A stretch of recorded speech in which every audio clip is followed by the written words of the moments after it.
The empty chair. It was a Wednesday evening, and the smell of freshly baked cornbread filled the air. Mrs. Johnson, a single mother living in the heart of the city, had just pulled it out of the oven. She glanced at the clock, 5:30 p.m. Jamal, her only son, should be walking through the door any minute now, as he always did after basketball practice. "That boy's always hungry," she muttered to herself with a soft smile. She set the table, humming a gospel tune under her breath. For Mrs. Johnson, Jamal was her world. Since his father passed away when Jamal was only 6, it had been just the two of them. He was a good kid, kept his head down, stayed out of trouble. A senior in high school with dreams of playing basketball in college, Jamal had a bright future ahead of him. As she lit a candle in the center of the table, her phone rang. It was Jamal. "Hey, baby," she answered cheerfully. "You on your way home?" On the other end, his voice was calm but hesitant. "Yeah, Mama, but practice ran a little late. I'm heading out now, should be home soon."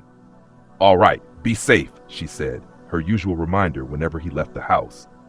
Little did she know, those would be the last words she'd ever say to him. The minutes ticked by.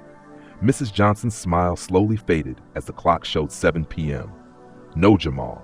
She tried calling his phone again, but it went straight to voicemail. Probably just his battery, she reassured herself, though her heart started racing. She had raised Jamal in this city, and she knew how quickly things could turn bad, especially for young black boys. By 8 p.m., worry turned to panic. She dialed again. Voicemail. She began pacing around the house, praying for his safety. Her mind was flooded with images of worst-case scenarios, but she kept shaking them off. Jamal never got into trouble. He wasn't that type. The knock on the door came at 8:30 p.m. 3 sharp taps. Mrs. Johnson froze. No one ever knocked like that. She opened the door, and there they were. 2 police officers, their faces unreadable, standing under the glow of the porch light. "Mrs. Johnson?" one of them asked, his voice heavy. "Yes?" Her hands trembled as she clutched the doorframe. "Is Jamal all right? Where is my son?"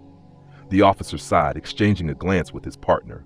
"Ma'am, there's been an incident. Your son was involved in a shooting." Mrs. Johnson stumbled back, her world spinning. No, that can't be. He's not in a gang. That's not Jamal.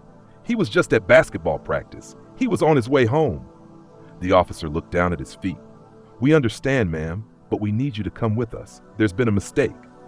They explained it as gently as they could, but the weight of it crashed over her like a tidal wave. The police had mistaken Jamal for another young man, a known gang member, who had a similar build and was wearing the same color hoodie. There had been a chase. Jamal had run, confused and terrified, thinking the officers were after him. Shots were fired. Jamal was gone, taken in an instant. And the officers, they had gotten the wrong kid. At the morgue, Mrs. Johnson stood over her son's body, her hands shaking as she reached out to touch his cold, lifeless cheek. "My baby," she whispered through her tears. "My sweet baby." The officers stood nearby, hollow apologies on their lips, but none of their words could bring Jamal back. In that sterile room, the weight of the world pressed down on her, and she realized how fragile life truly was, how quickly everything could change. Weeks later at the funeral, the house was packed with family and friends, all offering their condolences. Jamal's basketball team wore black armbands, a tribute to their teammate.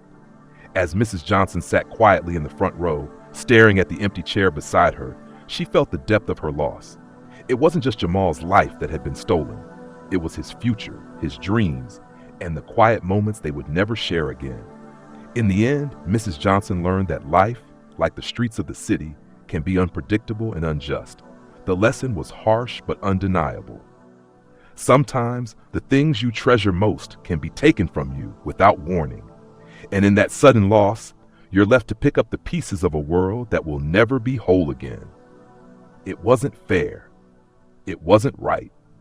But that was the reality of living in a world where innocent lives could be mistaken for something else. And all Mrs. Johnson could do was sit in that empty chair, wondering what life would have been like if only they had seen her son for who he really was.